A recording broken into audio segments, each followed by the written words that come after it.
नमस्कार, वंदे मातरम, जय हिंद साथियों आपका स्वागत है आपके अपने YouTube चैनल मार्गदर्शन रवि सर में। साथियों अपने आज करेंगे राजस्थान का इतिहास और राजस्थान के इतिहास के अंतर्गत जालोर का इतिहास। सर जालोर में कौन सा वंश था? जालोर में बच्चों चौहान वंश था। चौहानों के विभिन्न शासकों की बात करेंगे, लेकिन महत्वपूर्ण बात करेंगे जालोर का शक्तिशाली शासक कानड़देव चौहान। इससे पहले मैंने चौहानों से संबंधित कुछ और वीडियो बना रखी है, वो वीडियो आप जरूर देख लेना, जैसे रणथंभौर के चौहानों की, अजमेर के चौहानों की, ये सभी वीडियो मैंने बना रखी हैं, वो जरूर देखना भी। और ये क्लास सभी प्रतियोगी परीक्षा के लिए उपयोगी होने वाली है, और विशेष तौर पे अपने VSTC याद रखना भाई, VSTC और पेटेड लिखना भाई। जालोर के चौहान,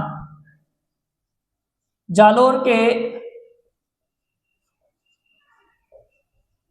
सोनगरा चौहान।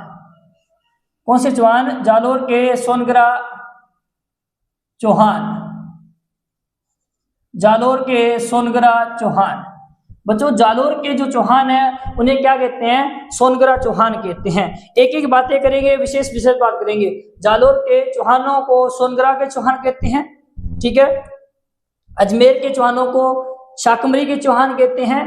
कोटा बूंदी के चौहानों को हड़ौती के चौहान कहते हैं, इसलिए उन्हें हाड़ा चौहान भी कहते हैं। रखना बच्चों। अब रखना पहले प्रश्न क्या बनेगा? पहले प्रश्न बनेगा जालोर का प्राचीन नाम क्या है? जालोर का प्राचीन नाम आप कह देना सर जालोर का तो प्राचीन नाम ज्वालीपुर है। क्या है? ज्वालीपुर है। क्या नाम है? ज्वालीपुर है। जालोर का प्राचीन नाम क्या है? ज्वालीपुर है। जालोर के चौहानों को सोनगरा चौहान कहते हैं। क्या कहते हैं? ना लिख लेना भी, वैसे मैंने लिख दिया लिखना। जालोर के चौहानों को क्या कहते हैं बच्चों? सोनगरा चौहान कहते हैं। क्या कहते हैं? सोनगरा चौहान कहते हैं। क्या कहते हैं? सोनगरा चौहान कहते हैं। याद रखना। फिर जालोर के चौहान है। जालोर के चौहान कौन से दुर्ग पर शासन कर रहे थे? सुवर्णगिरी दुर्ग पर शासन कर रहे थे। सर ये दुर्ग है कहां पर? ये दुर्ग है कनकांचल पहाड़ी पर, सुकड़ी नदी के किनारे। तो लिख लेना बच्चों जालोर दुर्ग, जालोर दुर्ग। जालोर दुर्ग का नाम क्या है? आप कह देना सुवर्णगिरी है। क्या नाम है? सुवर्णगिरी दुर्ग है। सुवर्णगिरी दुर्ग है। और ये जो दुर्ग है कनकांचल पहाड़ी पर निर्मित है। कौन सी पहाड़ी पर निर्मित है? कनकांचल पहाड़ी पर निर्मित है। दूसरी बात बच्चों, ये जो दुर्ग है, ये जो दुर्ग है ये सुकड़ी नदी के किनारे है। सुकड़ी नदी के किनारे है। कौन सी? सुकड़ी नदी के किनारे है, ठीक है बच्चों। फिर याद रखना जालोर में, जालोर के चौहानों का संस्थापक कौन है? जालोर के चौहानों का संस्थापक कौन है? आप कह देना सर कीर्तिपाल चौहान। सर कीर्तिपाल चौहान ने स्थापना कब की? तो आप बोल देना सर 1181 ईस्वी में की थी। कीर्तिपाल चौहान कहाँ का था? तो ये नाडोल का रहने वाला था। कहाँ का? नाडोल का। तो यहाँ का संस्थापक कौन है? कीर्तिपाल चौहान है। कीर्तिपाल चौहान ने स्थापना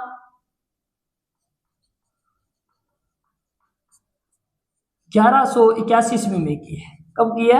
1181 ईस्वी में की है। कीर्तिपाल चौहान के बारे में अपने डिटेल से बात करेंगे। एक बार इसका स्क्रीनशॉट ले लेना भाई फटाफट।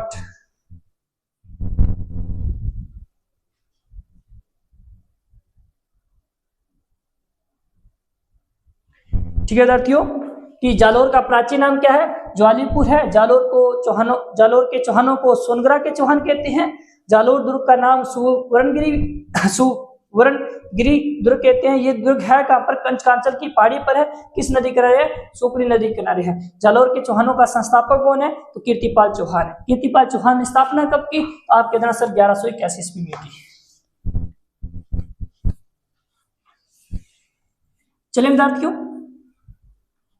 आगे बात करते हैं कीर्तिपाल चौहान। अब थोड़ी सी डिटेल कर लेते हैं। मैं कहता हूं कि इनकी कुछ भी बातें हैं, बातें यदि करनी है जालोर के चौहानों में, तो जालोर का शक्तिशाली व अंतिम शासक था कानड़देव चौहान। कानड़देव चौहान के बारे में बात है, तो पहले लगा लेना हेडिंग कीर्तिपाल चौहान।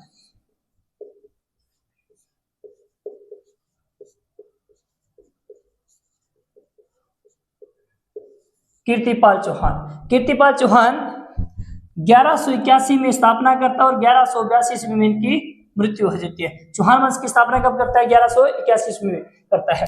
इनके पिता कौन थे बच्चों? इनके पिता थे वो थे नाडोल पाली के चौहान शाखा के अलहन थे। ठीक है, पिता कौन थे? तो लिख रहा नाडोल पड़ता है बच्चों पाली में, और नाडोल पाली के अंदर चौहान वंश की स्थापना लक्ष्मण देव चौहान ने की थी 960 ईस्वी में। नाडोल की चौहान शाखा के क्या नाम था बच्चों? अलहन का पुत्र था। किसका पुत्र था? नाडोल की चौहान शाखा के अलहन का पुत्र था। दूसरी बात या अपने मान सकते हैं कि नाडोल कीर्तिपाल चौहान कहां से आया था? तो ये याद रखना नाडोल से आया था। क्या आया था? नाडोल से आया था। ये जो अलहन है याद रखना, जब चौहानों का जालोर पर अधिकार था उसमें गुजरात पर चालुक्यों का शासन था, तो अलहन था ये गुजरात के चालुक्यों का सामंत था। भी लिखना भी गुजरात के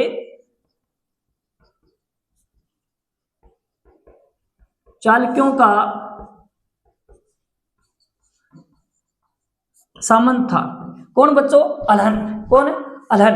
अपने कीर्तिपाल चौहान की बात करें तो इनके इतिहास में कुछ उपाधियां हैं।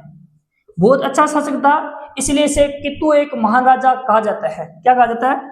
कितु एक महान राजा। कितु एक महान राजा किसने कहा था? मोहनोत नैणसी ने कहा था। किसने कहा था? मोहनोत नैणसी ने कहा था। किसने कहा था बच्चों? मोहनोत नैणसी ने कहा था। और इसने दूसरी उपाधि धारण की थी राजेश्वर की। राजेश्वर की उपाधि के साक्ष्य में कहां से मिलते हैं? तो सुंदा अभिलेख से मिलते हैं। सुंदा माता का जो अभिलेख है, सुंदा अभिलेख से हमें ये जानकारी मिलती है कि कीर्तिपाल चौहान ने राजेश्वर की उपाधि धारण की थी। इनके समकालीन मेवाड़ का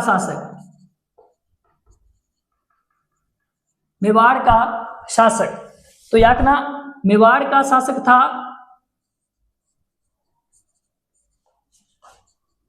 सामंत सिंह। कौन था? सामंत सिंह। एक बार स्क्रीनशॉट लेना, फटाफट इसका क्या करना, स्क्रीनशॉट लेके फिर मैं आपको बताता हूं थोड़ा सा डिटेल इसकी।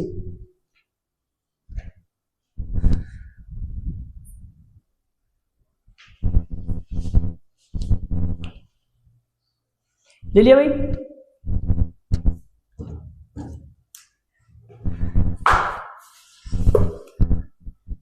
कीर्तिपाल चौहान कितु एक महान राजा, राजेश्वर की उपाधि धारण की थी। दूसरी बात,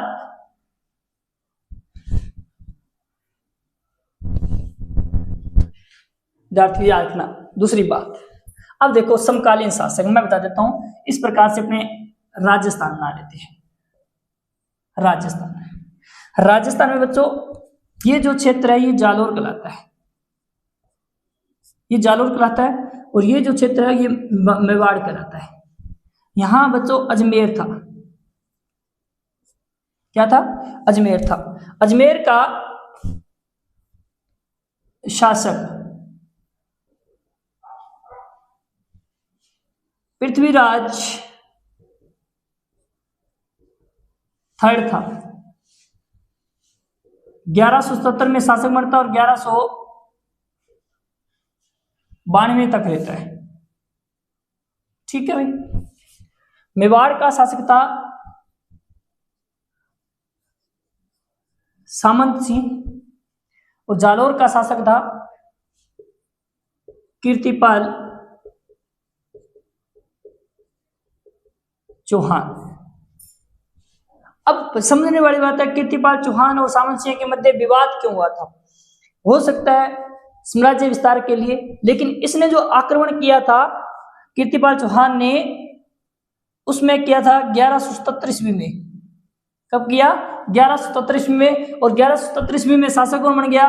पृथ्वीराज चौहान तृतीय। पृथ्वीराज चौहान तृतीय के पिता का नाम था सोमेश्वर चौहान। सोमेश्वर चौहान की एक पुत्री थी जिसका नाम था पृथ्वीबाई, यानी अपने बोल सकते हैं पृथ्वीराज की बहन। इसकी बहन कौन थी?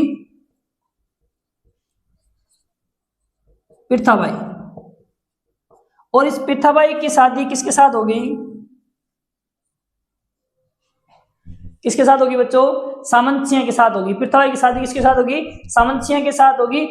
सामंत सिंह के साथ शादी होगी पृथ्वीबाई से, लेकिन पृथ्वीबाई से प्रेम कौन करता था? कीर्तिपाल चौहान करता था। कीर्तिपाल चौहान ने किसको संदेश भेजा? पृथ्वीबाई को। पृथ्वीबाई ने संदेश भेजा किसको? सामंत सिंह को, कि मेरी शादी किसके साथ होगी? सामंत सिंह। तो कीर्तिपाल चौहान ने क्या किया? सामंत सिंह पर आक्रमण कर दिया। कब किया बच्चों? 1177 ईस्वी में किया। 1177 ईस्वी में इसने आक्रमण कर दिया और सामंत सिंह को मेवाड़ राज्य से पराजित करके काम कहा दिया, दक्षिणी राजस्थान में भगा दिया। तो सामंत सिंह ने दक्षिणी राजस्थान में यहाँ बागड़ में जाकर भूल वंश की स्थापना की। बागड़ में भूल वंश की स्थापना की। कब बच्चों? 1178 ईस्वी में। कब की? 1178 ईस्वी में। तो प्रश्न आता है बागड़ में गुइल वंश का संस्थापक कौन है? तो सामंत सिंह है। स्थापना कब की? 1178 ईस्वी में। एक बार स्क्रीनशॉट लेना, फिर आगे चलते हैं।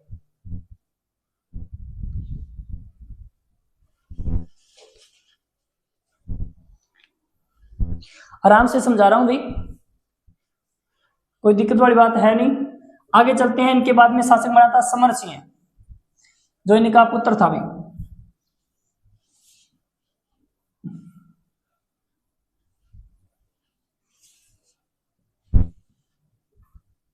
शासक कौन बना था?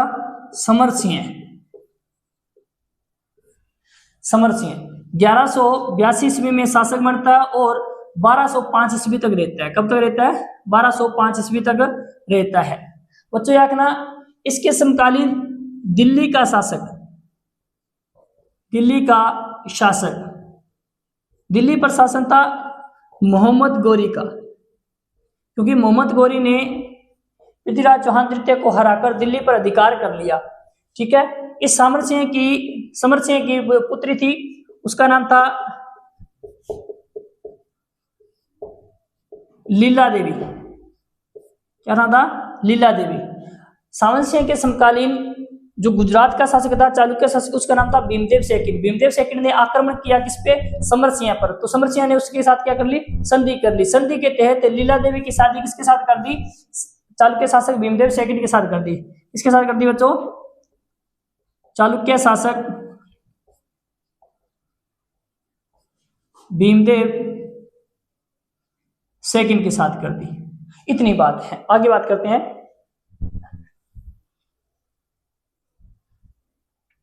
ठीक है भाई, आगे बात करते हैं। समर सिंह के बाद में उदय सिंह शासक कौन बन गया? उदय सिंह। कौन बन गया भाई? उदय सिंह। 1205 से लेकर 1257 ईस्वी तक।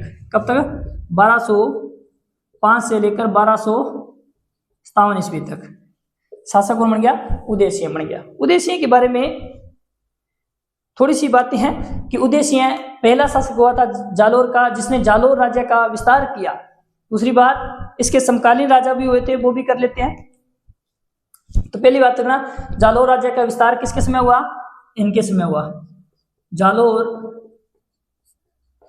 राज्य का विस्तार। ठीक है विद्यार्थियों, कि जालोर राज्य का विस्तार किसने किया? विस्तार किया। ठीक है। यहां मैंने एक पिछली वीडियो में बताया था, जब रणथंभौर के चौहान पढ़ाए थे तो मैंने बताया था दिल्ली सल्तनत। दिल्ली सल्तनत क्या थी, है ना, उसमें बताया था। तो इनके समकालीन इल्तुतमिश था। क्या भी इसने क्या किया? 1228 ईस्वी में दिल्ली के शासक, दिल्ली के सुल्तान इल्तुतमिश को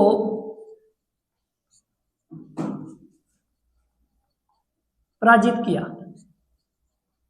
किसको पराजित किया?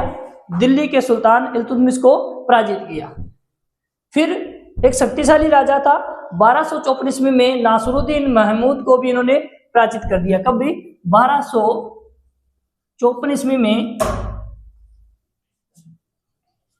नासिरुद्दीन मोहम्मद को पराजित किया। दोबारा से देखना, उदयसिंह है जालोर का पहला शासक था जिसने जालोर राज्य का विस्तार किया। 1228 में इल्तुतमिश को पराजित किया। 1254 में दिल्ली के सुल्तान नासिरुद्दीन मोहम्मद को भी पराजित किया। इसके बाद में विद्यार्थियों शासक बनता है चाचिंग देव।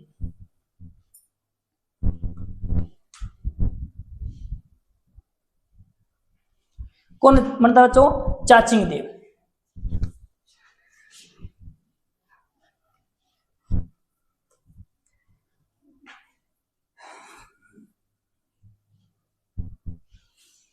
शासक कौन बनता है बच्चों?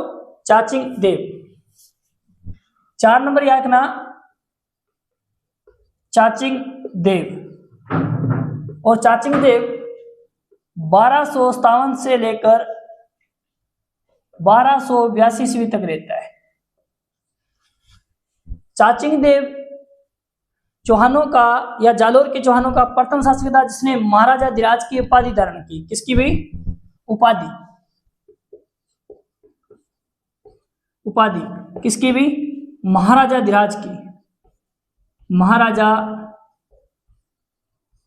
धीराज की उपाधि धारण करने वाला जालोर के चौहानों में पहला व्यक्ति कौन था? तो चाचिंग देव था। दूसरी बात, इनके समकालीन शासक, समकालीन दिल्ली वाले समकालीन लिखना पड़ेंगे भी। समकालीन शासक कौन थे? आप बता देना कौन है बच्चों? दिल्ली में था इनके समकालीन नासिरुद्दीन महमूद। अभी वो था ना जो 1154 ईस्वी में, सॉरी 1154 ईस्वी में, सॉरी 1254 ईस्वी में जिसको पराजित किया था किसने भाई?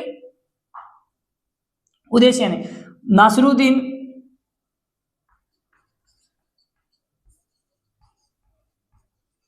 महमूद, नासिरुद्दीन महमूद।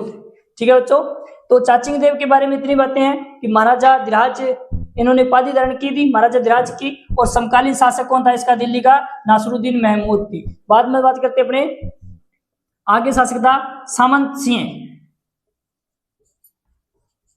सामंत सिंह, और सामंत सिंह का समकालीन सामंत सिंह की बात करें तो 1282 में शासक बनता है और 1305 ईस्वी तक रहता है। कब तक रहता है? कुछ इतिहासकारों का कहना है कि ये 1282 से लेकर 1296 ईस्वी तक रहता है, लेकिन याद रखना फिर भी 1305 ईस्वी तक है। इसका पुत्र याद रखना बच्चों, इसका पुत्र कौन है? कानड़देव,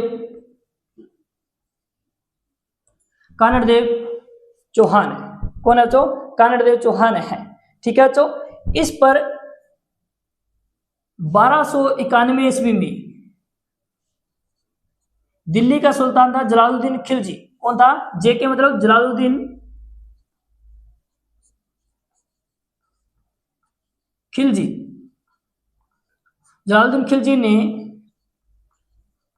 आक्रमण किया, लेकिन ये जो जलालुद्दीन खिलजी ने आक्रमण किया 1291 में असफल आक्रमण था, सफल नहीं हुआ था। जो क्या नहीं हुआ? सफल नहीं हुआ था। विद्यार्थियों याद रखना, ये अपने बात की थी जालोर के चौहानों से संबंधित। अब जालोर का एक शासक रह गया जिसका नाम था कानड़देव चौहान। क्या बच्चों? कानड़देव चौहान। और कानड़देव चौहान को अपने अगली वीडियो में पढ़ेंगे। क्या पढ़ेंगे? अगली वीडियो में पढ़ेंगे। सर अगली वीडियो में क्यों पढ़ोगे? क्योंकि कानड़देव चौहान के बारे में मैं संपूर्ण जानकारी एक ही वीडियो में बताऊंगा और आराम से समझाऊंगा बढ़िया तरीके से। प्रश्न बनेगा जालोर के चौहानों से वहीं से बनेगा या फिर बनेगा जालोर के चौहानों का संस्थापक कहाँ है वहां से बनेगा। यदि आपको वीडियो अच्छी लगे तो वीडियो को लाइक करना, कमेंट करना और प्यार देना। धन्यवाद।